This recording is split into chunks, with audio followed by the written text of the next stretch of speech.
Hello and welcome back, everyone, to the Disciple Making Podcast, where we're all about helping Christians to become disciple makers. I'm your host, Brad Mann, and together with me again today is Shane. Shane Duffield is back for round 3 of our 3-part conversation. Shane, so great to have you. Hey, man. Hi, Brad, and hi, everybody online. Just good to be here. Awesome. So we got together a couple of weeks ago and we were like, we've got a couple of weeks. What are some of the things that we can speak about that are really significant and important in disciple making? And we've chatted through breaking dependency in our disciple making relationships. We've spoken about how do we track progress in our disciple making relationships? How do we be sure that we're actually going somewhere? Today we're going to talk about a big one, a significant one. It's something we call multiplication. And by we, I mean people that talk about disciple making. So Shane, talk to us. When we speak about multiplication, what does that trigger for you? What does that mean for you? What should we be understanding when we use that word? Brad, Jesus told us go and make disciples. Yeah. And we walk in obedience to him when Absolutely. we're making disciples. If we're not making disciples, then I guess there's an area of obedience that we've missed. Right. And so we need to be making disciples. But our disciples also ought to be making disciples. Otherwise, they're not walking in obedience to him. Right. And so it's kind of a chain effect where I make a disciple, that disciple makes disciples, and that disciple makes disciples. Perfect. And so we have disciples who are making disciples. Right. So that's really great. That's really at the heart of it. You might ask, how is that different from how I would normally conceptualize our responsibilities? And I think perhaps what happens is normally we get into a church culture where the idea is I join a church and the church disciples me, and then my role is to get other people to come to church, and then the church disciples them as well. Well, sometimes the church disciples them. Sometimes the church just basically teaches them on a Sunday. They go back and do their own thing. Yeah. But that's very often the case where people are invited to come to church to hear about Jesus. Yeah. But what we really want to see is people who are disciples telling others about Jesus, making disciples. Yeah. So when we speak about multiplication, what we really mean is the responsibility for making disciples rests on us as individuals. And the outworking of our obedience to Jesus is not just looking more like Jesus in our character and in our priorities, but it's also in doing what Jesus did.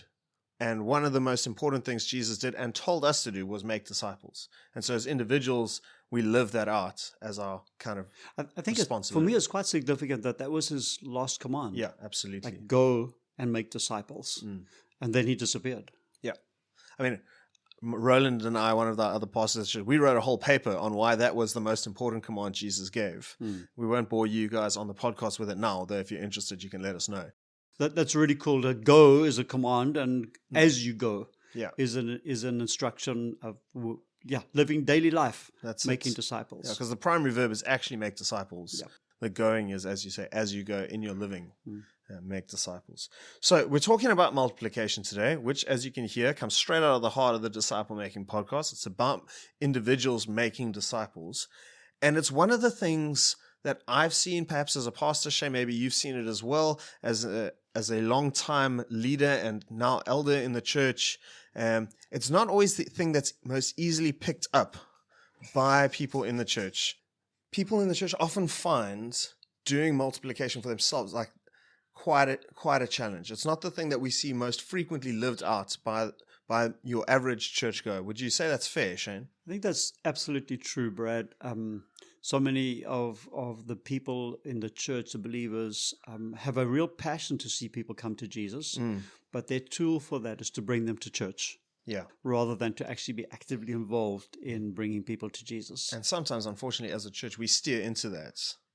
I think that's true because we have this thing of we need to fill the seats, and that's an indicator of our success as a church. So, one of the challenges that and the journeys, perhaps, let me say, that we're on as a church is, let's change our metric of success. What's important is not necessarily how many people came to service, but how many people are living in obedience to Jesus. How many people are making disciples. I love that because for me, that's what Jesus called us to do. Yeah. That'll be a fun metric to measure. Okay, so let's chat for a moment. Let's say, let's take it as a given. It is quite hard for the average person to make disciples, to take that command personally and individually. I think there's quite a few barriers that exist for people when we say this to them. Multiplication can be a little bit of a dirty word in church circles. It's often, it's not really liked, kind of avoided. And if we can do the rest of church and leave that out, we feel like we've done enough, but actually we're missing the heart of Jesus' key command. So true. I think the multiplication is because we don't really understand what multiplication is and even how to start that. Yeah. And so we don't put ourselves on the spectrum of being a multiplier. Right. We'd rather leave it to somebody else. Yeah, someone who's more gifted, someone's more equipped, They're trained people, Jesus people who've been longer. to theological college, Yeah. they studied, they're more mature, they've been walking the faith, the journey of faith for longer. They're older in years, and so they have more authority to speak into people's lives. They've more wisdom because of years of experience, and so on. We put all of those things as the criteria for being a disciple maker. Whereas you and I would say, like, none of that is necessary. I don't believe any of that is. I think those are all valuable, but I don't think they're absolutely necessary. I mean, I was chatting to one of our missionaries the other week, and he was telling me he used this term that he called duckling discipleship. And I was like, what is duckling discipleship? Sounds fun. Yeah. So it's a very simple picture. It's just a word picture that talks about how when a mother duck walks, there are a bunch of little ducks that follow. And it's usually more than one. There's like a little trail of ducklings that travel along behind. And the idea is the little duckling at the back is following the little duckling in front of it. And the little duckling in front of that one is following the little duckling in front of it. All in the trail are eventually someone's following the mom. And the idea is that no matter how small and young and inexperienced and not all of the things Shane mentioned earlier, you might feel that you can still follow the person in front of you. So if you're being discipled, if you've gleaned something from someone, from your own study, you've got something to give. Just reminds me so much of Paul saying, follow me as I follow Christ. Yeah. And so in following Paul, they were following Christ. Yeah. That duckling effect. Yeah. Absolutely. So, I mean, let's talk, what are some of the things that for you and in your mind you see as like real big challenges to us picking up the mantle of multiplication as individuals? Brad, there are a number of them, and I think probably from the people that I've spent a lot of time with, probably the biggest one is inadequacy, just feeling inadequate, feeling like I don't know enough, I don't have enough experience. They're going to catch me out because I don't have deeper understanding of the scriptures, or there's some difficult scriptures. Let's face it, there's some hard to understand concepts in the Bible. And so if they ask me a question like that, how am I going to be able to answer that? And so I think that fear, that intimidation, feeling of inadequacy is a huge factor. I had a conversation with an older lady in our church the other day. I was so encouraged by this conversation.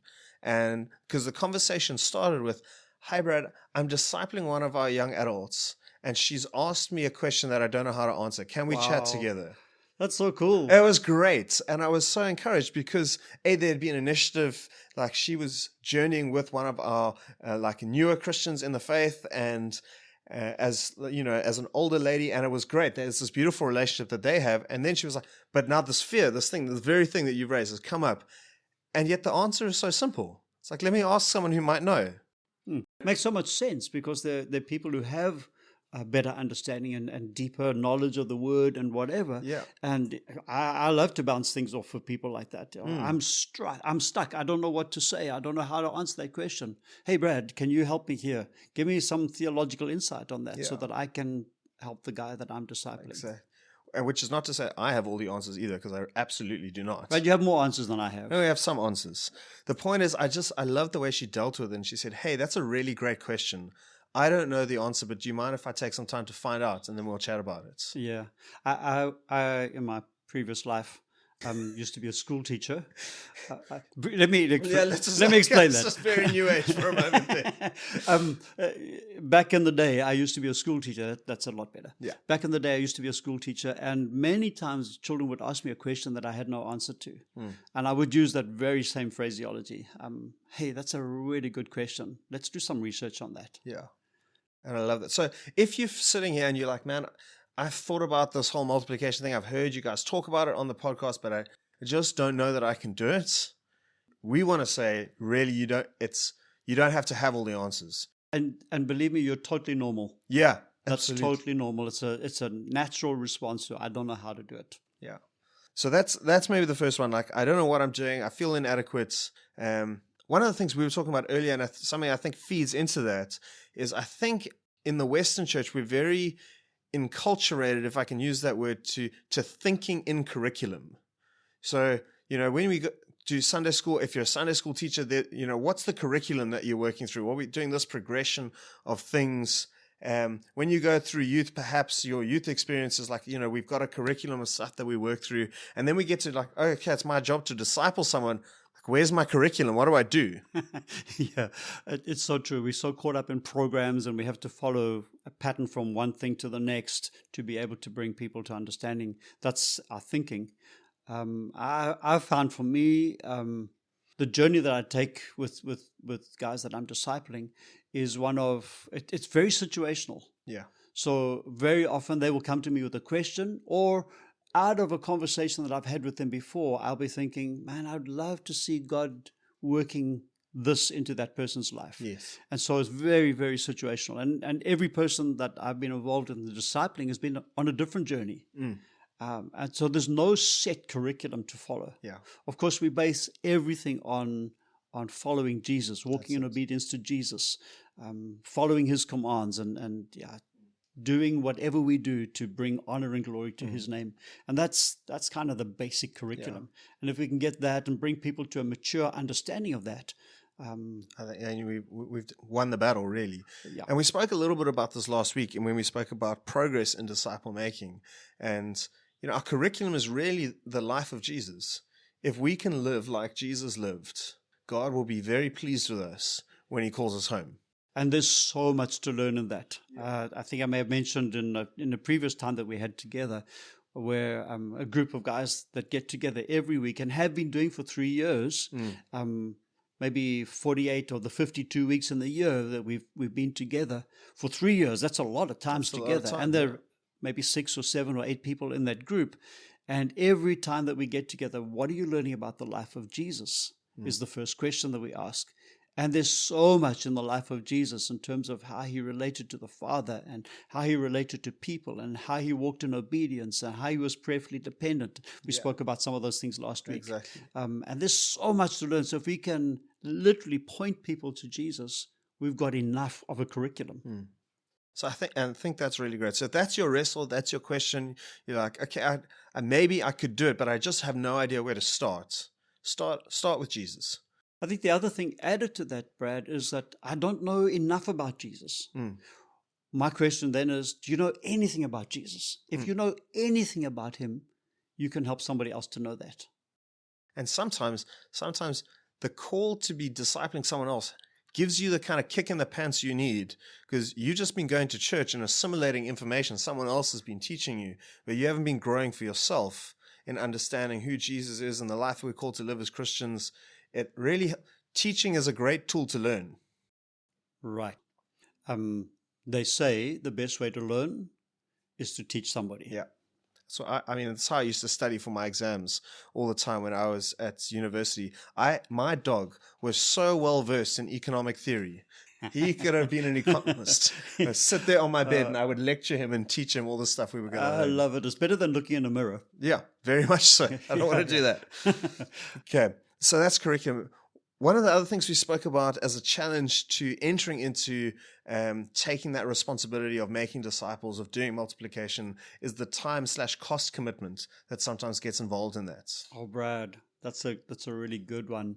And it's very real. I think we all live busy lives, whether you're at school and studying, or you have university and having so many assignments and things that you have to do. We all are time strapped. Or working really hard and have working a family really that you hard, care for. or just even a mom at home is so incredibly busy all the time.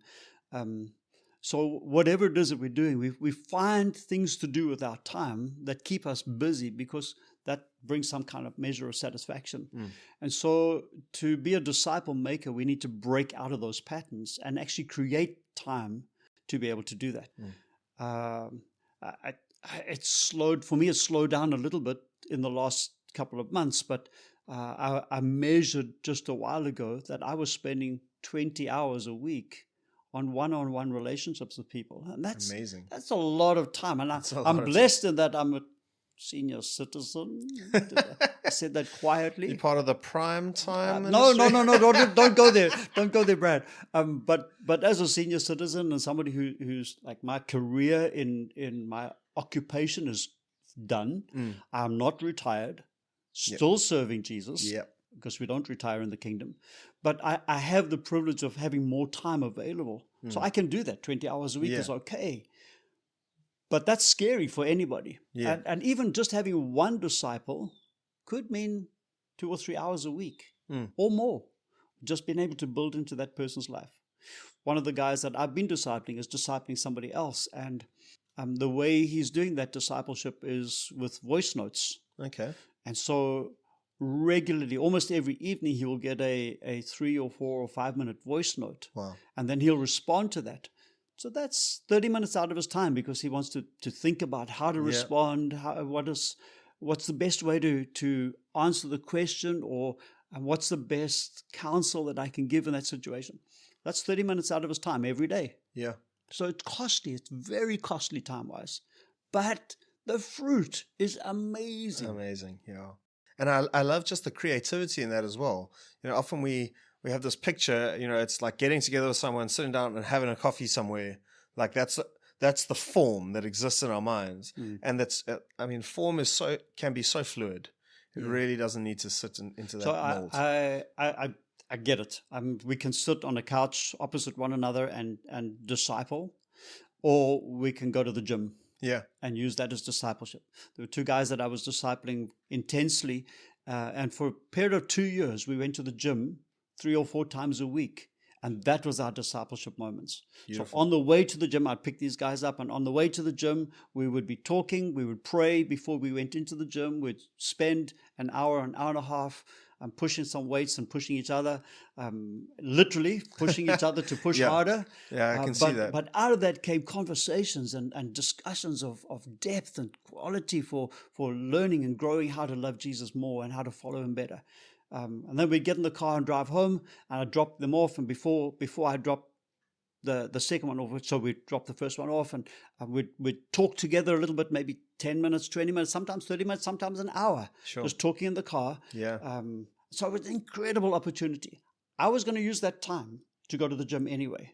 Yeah. That time was well utilized by discipling people. That's a really beautiful principle there. It's how can I redeem time that is already going to be a part of my life and make an intentional significance for the kingdom in disciple making. One of the guys that I'm discipling, we go for long walks together. So we just go to the forest. So you'll step down from the gym now, a little bit more mellow. Yeah, well, sometimes I can be mellow.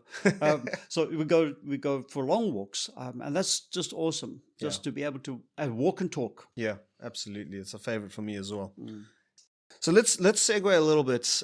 Those are some of the, I think, key barriers that we encounter as we do disciple making, and hopefully that's helpful and encouraging to you. I mean, our desire and hope as you're listening to us in this conversation is that you would actually step out and overcome some of these barriers, some of the concerns that you might have had. Take the plunge, as it were. Jump into the deep end, see how well you manage to swim, grab a life buoy if you need one, but actually begin to do this. So hopefully that's helpful as you wrestle through some of those things. One of the other things we spoke about and have just noticed as a tendency in the church and in multiplication is that often our tendency, often our leaning is we do multiplication in the church before we do it outside the church. Brad, I think we probably are really good at making disciple makers. So we have believers that are in the church, and we're encouraging, this is my story anyway, encouraging them to be disciple makers, to look for people in the church to be able to disciple and to grow them in their faith, grow them in their understanding, in their journey with Jesus. But we're not really good. I'm not really good at going out and looking for people who don't yet know Jesus. Yeah. People who are outside of the church, people who are outside of faith with Jesus. And so I think that's a very valid point. We need to be both. Yeah. Making disciple makers and looking for people to disciple who are not yet in following Jesus. Because, I mean, let's be frank, it's a little bit easier doing it inside the church. You've got a common understanding already. We both love Sure. and value Jesus, so we've got some good common ground to work from. B, there's a certain level of convenience to a relationship because we're both going to see each other on some kind of vaguely regular basis, even if it's only once a week at church. You don't have to start something new. There's that kind of convenience that exists there already. And yet if we only do that, we're going to miss the part that Jesus called us to go into all the world. Right. And all the world means wherever you go, whatever you're doing, be making disciples.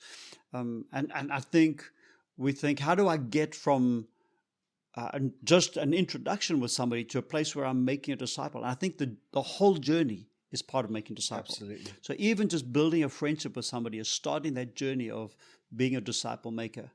I mean, Shane, you told me a really great story just now while we were chatting. Maybe that'd be great for you to share here. Oh man, I was so excited. Last night, one of the young guys that I've been building into and just spending a lot of time in discipling came to me and he said he's just got his learner's license. Good job. While he was sitting, good job for that. And while he was sitting in the waiting for the certificate or the license to be processed, there was a man next to him, a young guy next to him, and so they got to chatting and they talked about the experience of the test that they've just done and so on. And they struck up a conversation, and my disciple, if I can use that term, my disciple, asked him a couple of questions and found out that this man is not of the Christian faith. He's of another faith. And so the conversation continued, and my disciple said to him, I would love to share some things from the Bible with you. And this guy said, hey, I would love to share some things from our holy book with you. And so the conversation went on, and they exchanged telephone numbers. And this disciple came to me last night. He's so excited because he's feeling strong enough in his walk with Jesus to be able to take the risk of opening up conversations with somebody who's of a different belief system. Amazing. And I love that. And so they're going to journey together. They're going to probably WhatsApp backwards and forwards, and voice note backwards and forwards, meet up every now and again for coffee, which is great. That's another one of the costs of disciple making, by the way, is the cost of coffee. I worked out a while ago, I was spending way too much money on coffee. Yeah, I mean, I was chatting to one of the guys who disciples me, actually, and he said, I just love this. He's like, I used to see people for coffee a lot, and go out and meet them in coffee shops, and I made a decision. So we bought a nice coffee machine for our home, and then I invite people to rather come and have coffee at home. The money that I'm saving from not taking people out for coffee, I've given away to this guy that I know who needs it. And we've managed to raise a significant amount of money. That's so cool. Yeah. I was like, that's creative disciple making. Yeah. I love cost saving. I love that. And just that heart for to bless outside as well. I'm not just going to save money for me, but actually I can still afford to use this, but I'm going to give it away. You're going to spend that money anyway, rather give it to somebody else. Yeah. So that was really beautiful. That's so cool. So this story last night was just for me so encouraging. There's somebody who's prepared to take that leap of faith and the risk of entering into a relationship with this guy who's of a different belief system, and just being able to start the discipleship journey with him. I love it. I really love that. And we must actually make sure that gets shared on Sunday. Yeah, absolutely. That'd be fantastic. Last thing I got down to chat through, Shane, and maybe you got someone else there I haven't noticed, is just doing disciple making within church ministry. And what I think I mean by that is, for many of us, we exist inside a church, I certainly do, where we've got a lot of well-established church ministry that happens. We've got children's ministry that happens for the kids. We've got youth ministry that happens for our young guys in school. Then we've got young adult ministry that happens with our young adults. We've got men's ministry, women's ministry. There's a whole bunch of different things. Then there's a whole bunch of ministry. Anyway, there's a long list of things the church already does. And sometimes it can be quite intimidating to say, wow, I've got to add disciple making in as another ministry that I'm a part of and involved in at the church. And I think, in line with the conversation we were having a bit earlier about being creative, I think there's a way in which we can be creative to take church ministry that's already happening and say, how do I do this with a multiplication disciple-making lens? So I think for me, the key to Sorry if you guys can hear my dog walking on our hardwood floors, but she's excited to come and join us. It's a beautiful dog. That's big coming from Shane because he It doesn't really like is. dogs. It is. I think if we can take that as our personal responsibility, what is my responsibility? We very often lean on the church, and to say it's the church's responsibility to do disciple making. Yeah. But if I take it as my responsibility, then I'm looking for creative ways in all my relationships So key. to then be able to start disciple making relationships. And so we have to break out of this laity clergy, that's old school terminology, but the professionals, the paid professionals, and I'm just a regular guy. Yeah. Jesus used all the regular guys. That's it. All very the few paid professionals. Yeah. Just the one, really. Just the one. And he used a couple of like strange characters to build his kingdom. Absolutely. They were not the most clean guys. They were like some rough guys, tax collectors and fishermen who were like hardcore. Probably smelled funny. Yeah. Probably, and probably if they were fishermen and the kind of fishermen of the day, they probably had coarse jokes that they used to be telling. And yet he chose those people to bring into his kingdom to make disciple makers. Yeah. And that's amazing. And so if we have this, I'm not at the level and I can leave it to the church to do, then we've missed it. Yeah. I mean, I remember a conversation I was having with one of the guys I was discipling, and one of the things his ministry leader had asked him to do in the ministry he was involved in was to go and do some like pastoral care visits with one or two people in their ministry. And so that was what he had to do in order to discharge his responsibility. And so one of the things I said to him was like, hey, what if you thought like this? What if instead of you just going and doing the pastoral care visit, what if you phone up one of the guys that you're walking and discipling with and say, hey, I'm going to go visit so-and-so. Do you want to come along? And then suddenly you create a car trip where you've got a disciple-making opportunity. Yep. You're modeling disciple-making as you're doing the pastoral visit with someone else. And then you've got a debrief on the way back as you're coming back. And suddenly you've taken what was a normal like ministry responsibility and you've made it disciple-making in its orientation. I love that concept. And that's what happened to me. Like one of the pastors in my background literally took me under his wing, and he would just call me up and say, hey, what are you doing? Yeah. I'm like, I've got some free time right now. Yeah. Come and join me. I'm going to go and pray for somebody who's sick. And so I grew out of that. There were some crazy experiences because he was also quite involved in deliverance ministry. Right. So we had some hectic experiences. But I learned so much of the power of the Holy Spirit through that. And so my Christian walk was enhanced through that. Amazing, and he just took time to draw me into his daily life. I think we think sometimes that discipleship relationship also has to be a planned event. Yes. Let's make it all the time. Yeah, it's organic. It's organic. Yeah. I've got a mate he's a Zimbabwean guy pastoring a church in Australia. I just love that. Wow. But wow. Yeah, an Afrikaans church in Australia. Wow. And but he's got like a ministry philosophy that I just really love. He's like, I never do ministry alone.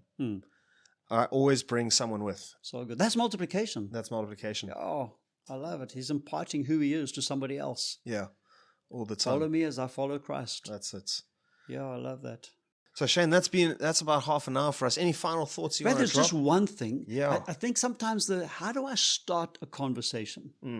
I just thought about, we missed out a little bit earlier.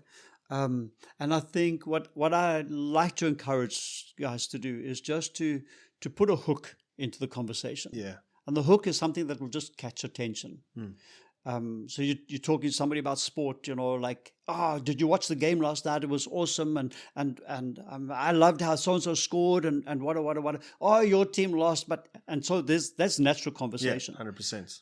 Who's your hero? This one's my hero. Yeah, I got a hero too. Who's your hero? My hero is Jesus. Yeah. What? He's not a soccer player. Oh, Jesus. No, I'm talking about the other Jesus. Yeah. The one from the Bible. So just a barb in the conversation, a little hook to catch attention. And I think if we're creative, we can find ways in all of our conversations to bring Jesus into it. Yeah. I mean, I think that's one of the things that is really significant and could make a really big change in our culture if conversations about Jesus were more and more natural to us.